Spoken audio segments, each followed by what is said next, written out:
గౌరవ సుప్రీంకోర్టు ఆదేశిస్తే కూడా కేంద్ర ప్రభుత్వంలోని దరిద్ర ప్రభుత్వం ఏదైతే ఉందో ఆ ప్రభుత్వం మా వల్ల కాదు, మాది దద్దమ్మ ప్రభుత్వము, మా చేతగాని ప్రభుత్వం అని కోర్టుకు అఫిడవిట్ దాఖలు చేసిన ఓ భారతీయ జనతా పార్టీ. అదే విధంగా రాష్ట్ర ముఖ్యమంత్రి రేవంత్ రెడ్డి గారు ఈ సమగ్ర కులగణ జరగాలని, జనగణ జరిపించి అందులో కులగణ జరిపించాలని 160 కోట్లు విడుదల చేసిన చరిత్ర రేవంత్ రెడ్డి గారిది. ఈయన పక్క రాష్ట్రాలన్నీ కూడా ఈ రోజు ఆదర్శంగా తీసుకుంటా ఉన్నాయి. అందుకొరకే కేంద్ర ప్రభుత్వం దద్దమ్మ ప్రభుత్వం చేపట్టినా చేపట్టకపోయినా ఈ రాష్ట్ర ముఖ్యమంత్రి గౌరవనీయులు రేవంత్ రెడ్డి గారు మాత్రం జనగణ చేపట్టి అందులో కులగణ చేపట్టి తర్వాత ఈ యొక్క కార్యక్రమాలు నిర్వహిస్తడంలో ఎలాంటి సందేహం లేదు. అదేవిధంగా జయరాం గారు ఈ సమగ్ర కులగణ తర్వాతనే ఈ యొక్క హెల్త్ కార్డు కానీ రేషన్ కార్డు కానీ ఏదైతే ఈ వెల్ఫేర్ స్కీమ్స్ ఏవైతున్నాయో అవన్నీ కూడా ప్రజలకు చేరవేసే విధంగా ఒక దూరదృష్టితో ముఖ్యమంత్రి గారు తీసుకుంటున్న నిర్ణయానికి ఇవాళ మరి ప్రజలందరూ కూడా ప్రశంసల జల్లులు కురిపిస్తారో ఎలాంటి అతిశక్తి లేదు. కేవలం విషము చిమ్ముతున్న టీఆర్ఎస్ మాత్రమే.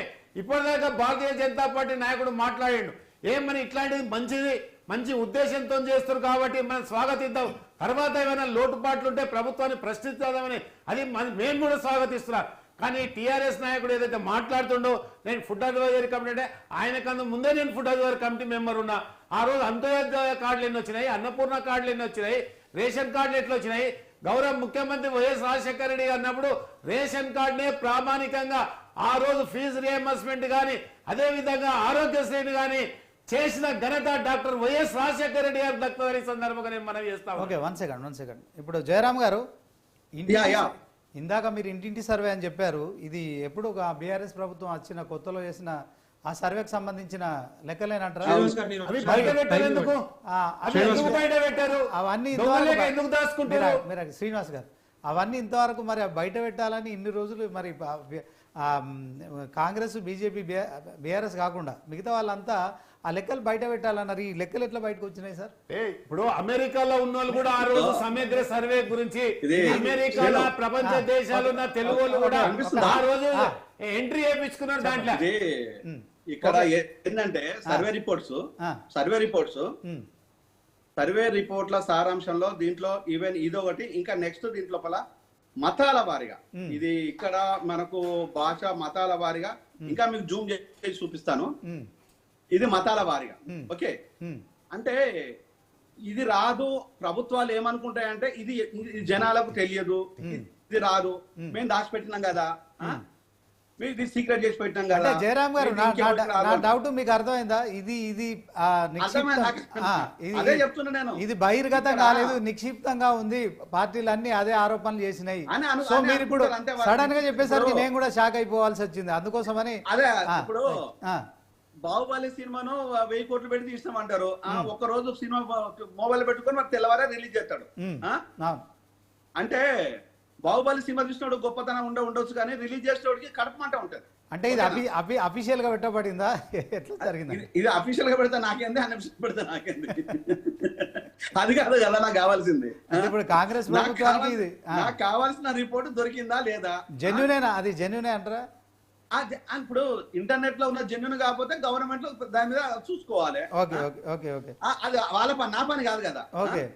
నేను ముఖ్యమంత్రిని కాదు. ఇప్పటికీ చాలా మంది గవర్నమెంట్ ఒకటే గవర్నమెంట్ లో ఏం చెప్పాలి చెప్పాలి. వినవే ఫస్ట్ విను అన్న, విను. నేనేం చేయగలుగుతా అంటే నాకు కావాల్సింది లెక్కలు, అంకెలు, సంఖ్య కావాలి. ఓకేనా? అది నేను చదువుతా, నాకు నాలుగు అక్షర ముక్కలు వచ్చు కాబట్టి నేను వెతుకుంటాను, చదువుకుంటాను. ఓకేనా? అది దొరికే సోర్స్ అనేక మీడియా లోపల మనకు దొరికే సోర్స్ అనేక రకాల సోర్స్ ఉంటాయి. ఓకేనా? మన సోర్స్ మనం చెప్పాల్సిన అవసరం మనకు లేదు. ఓకే, మన సోర్స్ మనకు ఉంటది, 1,00,000 రకాల సోర్స్ ఉంటాయి. ఓకే, ఇది మీడియాకుండే ప్రయారిటీ. అంటే ఒక్క మాట జయరామ్ గారు, నీతో డైరెక్ట్ ఒక క్వశ్చన్ అడుగుతున్నాను.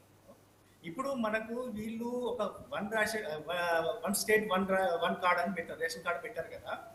దీంట్లో నిబంధనలు చూచాగా వాళ్ళు ఒకటేమో అమౌంట్ పెట్టారు 1.5 నుంచి అది ఒకటి కట్ ఆఫ్ పెట్టారు, 2 lakhs పెట్టారు. ఒకటి 3.5 acres వెట్ ల్యాండ్ పెట్టారు, 7 acres డ్రై పెట్టారు. దీనికి ఇవి అని చూచాగా మనకు చెప్పాడు. ఇలా ఎంతమంది రైతులు నష్టపోయే పరిస్థితి ఉంటది విశ్లేషణగా చెప్పండి, అది క్లారిటీ ఇవ్వండి. అదే ఇప్పుడు ఇంత ముందు శ్రీనివాస్ గారు కుటుంబాల పరిస్థితి దీంట్లో రైతులకు సంబంధించింది కాదు, రైతులకు సంబంధించి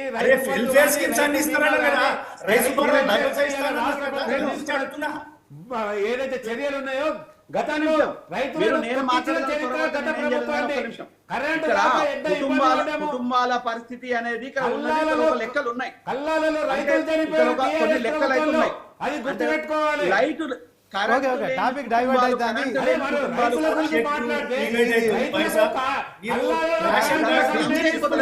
శ్రీనివాస్ గారు మాట్లాడితే క్లమ్జీ అవ్వట్లేదా? ఇప్పుడు మనం రైతు బంధు రైతు భరోసా గురించి కాదు, కిషోర్ గారు అనేక చర్యలు తీసుకుంటున్నాం, మాట్లాడదాం. పక్షపాతి రైతుల రుణమాఫీ చేసాం ఈ రోజు. బీజేపీ నాయకులు ఒకసారి జయరామ్ గారు, ఇప్పుడు బీజేపీ నాయకులు వెంకటరెడ్డి గారు మాట్లాడారు. ఇప్పుడు శ్రీనివాస్ గారు 2014లో కేసీఆర్ ప్రభుత్వం వచ్చిన తర్వాత టిఆర్ఎస్ ప్రభుత్వం వచ్చిన తర్వాత సమగ్ర కుటుంబ సర్వే చేశారు, బానే ఉంది. సమగ్ర కుటుంబ సర్వే చేసిన తర్వాత దాన్ని ఉపయోగించుకోకుండా 10 సంవత్సరాలు దాన్ని కాలయాపన చేశారు. 10 సంవత్సరాలు దాని మీద. దాంట్లో ఏంటంటే నేను చెప్తా ఒకటి, ఎందుకు చేశారంటే ఎవరెవరి దగ్గర ఎన్ని భూములు ఉన్నాయి, ఎంతమంది ఏమేం చేస్తున్నారు, ఎట్లా నడుస్తుంది, వాళ్ళ దగ్గర నుంచి ఎట్లా గుంజుకోవాలి, దాన్ని ఎట్లా చేయాలి, దాని ద్వారా ఎన్ని లక్షల ఎకరాలు మనం తీసుకోవాలి, మిగిలిన ఎకరాలన్నీ గవర్నమెంట్ ద్వారా ఉంటాయి కాబట్టి దాని నుంచి దగ్గర 24 లక్షల ఎకరాలు. ఉండండి నేను చెప్తున్నాను. మీరు చెప్పేది అర్థమైంది. కిషోర్ గారితో మాట్లాడదాం. నేను మాట్లాడిన తర్వాత ఈ పాయింట్ మళ్ళీ మర్చిపోతాం మనం. ఈ పాయింట్ మీద ఫస్ట్ కిషోర్ గారిని అడుగుదాం. కిషోర్ గారు సమగ్ర కుటుంబ సర్వే చేశారు. Right okay.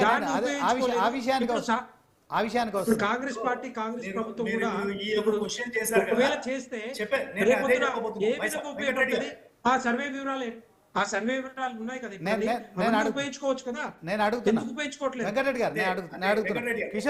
కిషోర్ గారు బీజేపీ నాయకులు ఆరోపణ చేస్తున్నారు, ఇక 2014లో మీరు అధికారంలోకి రాగానే సమగ్ర కుటుంబ సర్వే చేశారు. సో దాంట్లో గవర్నమెంట్ లో ఉంది, డేటా ఉంది. రేవంత్ రెడ్డి 10 నెలల నుంచి ఏం చేస్తున్నాడు చేయమని బయట పెట్టమన్నది. సమగ్ర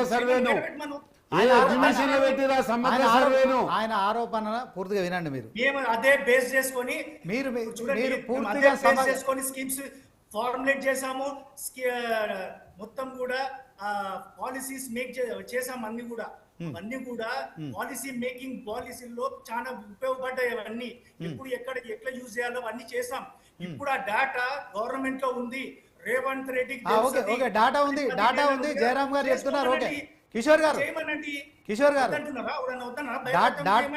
మీరు చెప్పినట్టు డాటా ఉంది. ఓకే జయరామ్ గారు కూడా ఇందాకనే చూపెట్టారు మనకు, సెల్ ఫోన్ ద్వారా గూగుల్లో సెర్చ్ చేసి చెప్పారు. దాని గురించి కాదు.